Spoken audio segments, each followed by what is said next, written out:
older people have unique food safety issues as well. We know that there's a decline in the sense of taste and smell with aging. We call it the olfactory receptors and gustation receptors.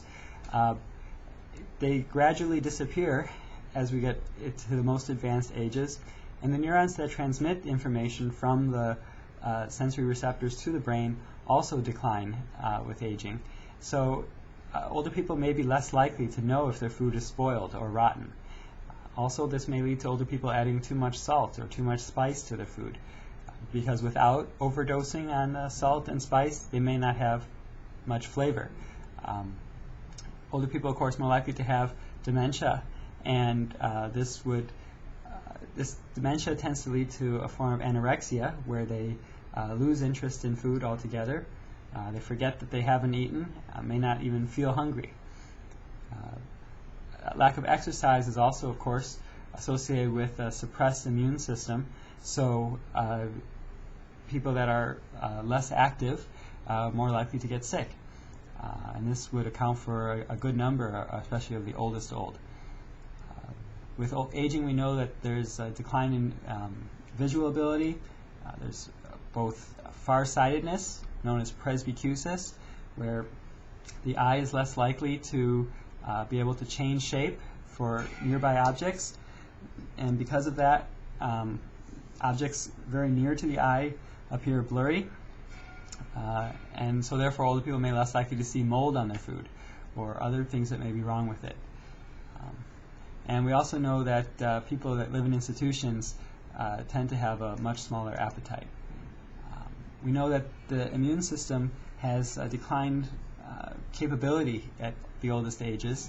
We'll talk about that a little bit more later, but this compromised immune function can lead to a greater risk of health problems, even with just the ingestion of just a small amount of bacteria, perhaps.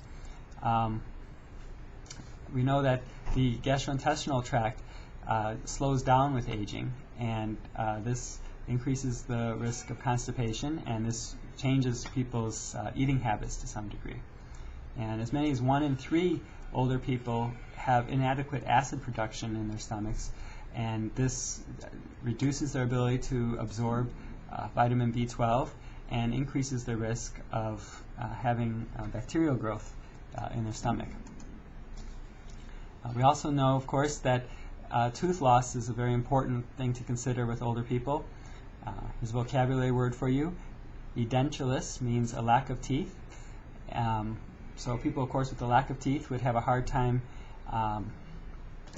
absorbing proper nutrition, often eating only the most soft foods they can find.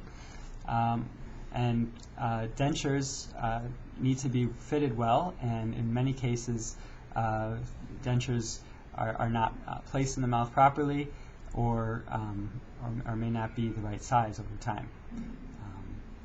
There's an interesting acronym here. Going down spells dental.